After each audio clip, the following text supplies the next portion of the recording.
নমস্কার প্রিয় দর্শক বন্ধুরা, আপনাদের সবাইকে আমার এই চ্যানেলে স্বাগত জানাই। তো 2025-26 ফাইন্যান্সিয়াল ইয়ারের আইটিআর ফাইলিং শুরু হয়েছে। আইটিআর 1, 2 আর 4 এই তিনটে এখন চলছে। হয়তো আপনি যখন এই ভিডিওটা দেখবেন তখন বাকি আইটিআর ফর্মগুলো চলে আসবে। তো এবার প্রশ্ন হচ্ছে যে আইটিআর 2 এই যে রিটার্নটা আমরা ফাইল করছি, তো এই রিটার্ন ফাইল করতে গিয়ে অনেকেরই অনেক রকম প্রবলেম হচ্ছে। তো আমি আজকে এই ভিডিওতে কিছু স্পেসিফিক প্রবলেম বলবো, যে প্রবলেমগুলো আমি করার সময় দেখেছি এবং পরবর্তী ক্ষেত্রে আমি এই প্রবলেমগুলোকে সলভ করেছি। তো যদি আপনার আইটিআর 2 ফাইল করতে কোনো রকম প্রবলেম হয়ে থাকে, আমি রিকোয়েস্ট করবো আজকের ভিডিওটা দেখুন। আজকের ভিডিও দেখলে আপনি নিঃসন্দেহে অনেকগুলো প্রবলেমের সলিউশন পেয়ে যাবেন। তো প্রথমে আসি আইটিআর 2 এর মেন জায়গাটায়, সেটা হচ্ছে ক্যাপিটাল গেন। এবার দেখুন, ক্যাপিটাল গেনের মধ্যে আপনাকে মাথায় রাখতে হবে 23শে জুলাই 2024-এর আগে আর পরে আমাদের ক্যাপিটাল গেন ট্যাক্স রেটে চেঞ্জেস হয়েছে। লং টার্ম শর্ট টার্ম দুটোতেই চেঞ্জেস হয়েছে।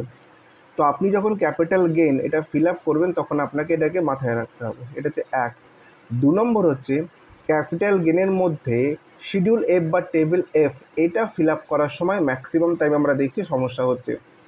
কারণ প্রবলেমটা কি হচ্ছে, এখানে আমরা দেখছি শর্ট টার্মে 3-4টে রেট দেওয়া আছে, লং টার্মে 3-4টে রেট দেওয়া আছে, ভার্চুয়াল ডিজিটাল অ্যাসেটের রেট দেওয়া আছে, তারপরে ডিমড ক্যাপিটাল গেনের রেট দেওয়া আছে। যতবারই আমরা আইটিআর 2 ফিল আপ করে সাবমিট করতে যাচ্ছি আমাদেরকে এরর মেসেজ দিচ্ছে। তো এটা একটা খুব ক্রুশিয়াল পয়েন্ট, আর আমার মনে হয় অনেকেই এই জায়গাটায় আটকাচ্ছেন। তো আমি সাজেস্ট করব সেটা হচ্ছে, দেখুন, সবার আগে আপনার যদি ক্যাপিটাল গেইন থাকে তাহলে আপনি লং টার্ম শর্ট টার্ম যেটা আপনার অ্যাপ্লিকেবল সেটা আপনি ফিল আপ করে দিন। টেবিল এফ যেটা নিচের দিকে থাকে সেটা প্রথমে ফিল আপ করতে যাবেন না, প্রথমে নর্মাল আইটি ফাইল করে দিন। তারপরে আপনি যখন এরর মেসেজটা পাবেন সেখানে আপনি দেখবেন যে যদি আপনার লং টার্ম থাকে তাহলে লং টার্মের এরর মেসেজ দেবে, যদি শর্ট টার্ম থাকে শর্ট টার্মের, আর যদি দুটোই থাকে তাহলে দুটো এরর মেসেজ দেবে। আচ্ছা, এবার আপনি দেখবেন, আমি এক্সাম্পল দিচ্ছি, ধরুন আপনাকে দিচ্ছে 12.5%-এ আপনাকে কারেক্ট করতে হবে। তাহলে আপনি 12.5% কারেকশানের যে মেসেজটা আছে সেটাতে ক্লিক করবেন, ক্লিক করে 12.5%-এর যে ব্রেকআপটা আছে, মানে 5 ভাগে ভাগ করার ব্রেকআপ যেটা, সেটা ওইখানে আপনি ফিল আপ করে দেবেন। তো এইভাবে কিন্তু আপনাকে এগোতে হবে, না হলে এই শিডিউল এফের জন্য কিন্তু অনেকেরই আইটিআর 2 সাবমিট করতে প্রবলেম হচ্ছে। এটা একটা মেজর জায়গা। 2 নম্বর জায়গা যেটা, সেটা হচ্ছে ব্যাঙ্ক ইস্যু। ব্যাঙ্ক ইস্যু নিয়ে আমি অলরেডি আরেকটা ভিডিওতে বলেছি যে যদি কারো ব্যাঙ্ক ভ্যালিডেশন ফেলিওর হয়ে থাকে আপনি সেটাকে রিভ্যালিডেট করে নিন। কিন্তু বহু ক্ষেত্রে দেখা যাচ্ছে রিভ্যালিডেশন হচ্ছে না, কারণ হয়তো ব্যাঙ্কে কেওয়াইসি দেওয়া নেই। তো সেক্ষেত্রে আপনি আপাতত যদি আপনার খুব আর্জেন্ট দরকার থাকে তাহলে ওটাকে আপনি রিমুভ করে দিন, করে আইটি ফাইলটা করে দিন। আর যদি হাতে সময় থাকে তাহলে ব্যাঙ্কে গিয়ে কেওয়াইসি আপডেট করে আবার রিভ্যালিডেট করুন। তো এটা হচ্ছে ব্যাঙ্ক রিলেটেড একটা ইস্যু। 3 নম্বর যে ইস্যুটা আমি বলবো সেটা হচ্ছে মেনলি দেখা যাচ্ছে স্যালারি ফাইলের ক্ষেত্রে, আইটিআর 2 এর স্যালারি পোর্শনের ক্ষেত্রে। এই জায়গাটা অনেকেরই একটা ডাউট আছে। কীরকম ডাউট আমি বলে দিই। আমাদের আইটিআর 2টা কাদের ফিল আপ করতে হয়? আইটিআর 2 ফিল আপ করার কিছু প্যারামিটার আছে। ধরুন আপনার স্যালারি 50 লাখের উপরে যদি হয়ে যায় আইটিআর 1-এ অ্যাকসেপ্ট করবে না, আইটিআর 2-তে নেবে। আপনার ক্যাপিটাল গেইন থাকলে আইটিআর 2-তে নেবে। আপনি প্রপার্টি সেল করেছেন সেটা যাবে আইটিআর 2-তে। আচ্ছা, এইবার প্রশ্ন হচ্ছে স্যালারির মধ্যে একটা পার্ট আছে, সেটা হচ্ছে আপনারা দেখেছেন একটা হচ্ছে নর্মাল স্যালারি আর একটা হচ্ছে পারকিউজিট। পারকিউজিট যেটা আমরা দেখেছি যে আমাদের 12BA, 12B এর অ্যানেক্সারে যেটা থাকে সেটা হচ্ছে পারকিউজিট। ওখানে ইশপ আছে, কার ফেসিলিটি বা টেলিফোন ফেসিলিটি বা আদার অ্যামিনিটিস যেগুলো সেগুলো রয়েছে। এবার অনেকেই এখানে প্রশ্ন করছেন যে ধরুন আমার স্যালারি হচ্ছে 36 lakhs, কিন্তু আমি পারকিউজিট পেয়েছি 20 lakhs-এর।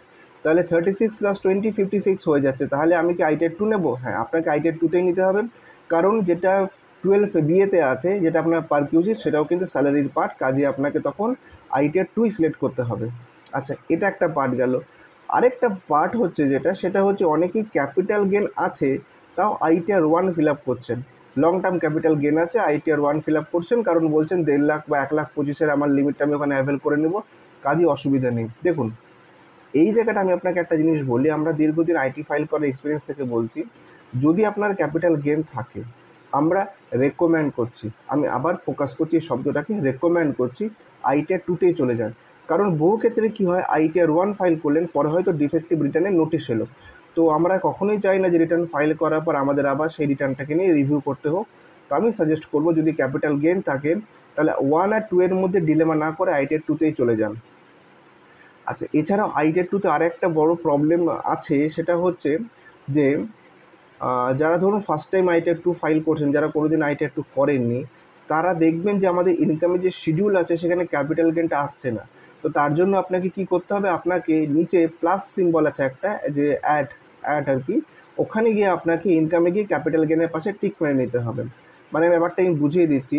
আপনার ধরুন প্রথমে আছে জেনারেল ইনফরমেশন, তারপরে স্যালারি, তারপরে ইনকাম ফ্রম হাউস প্রপার্টি।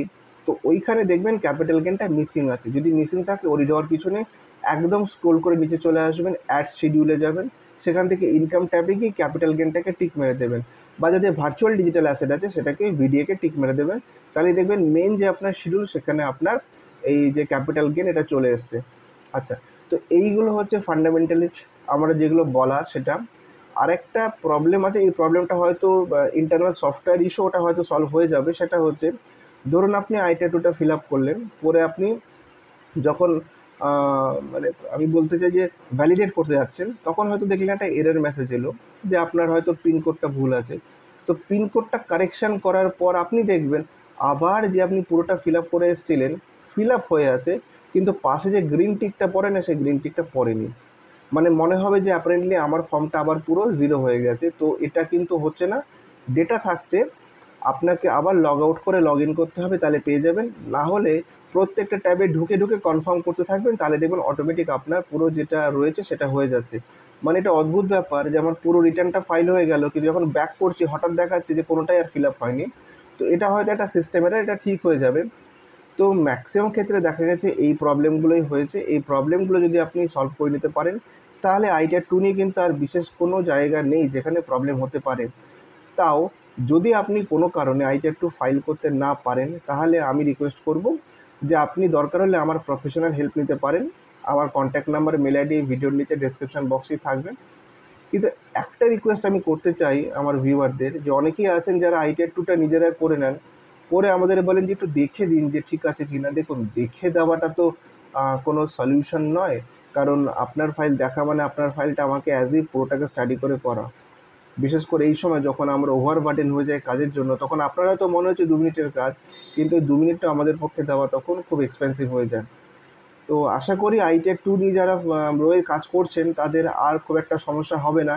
আর যদি ফার্দার কোনো প্রবলেম হয়, তাহলে আপনি নিচে কমেন্ট বক্সে লিখবেন, আমি টাইমলি চেষ্টা করব সেটাকে ওখানেই রেমেডিটা লিখে দেওয়ার।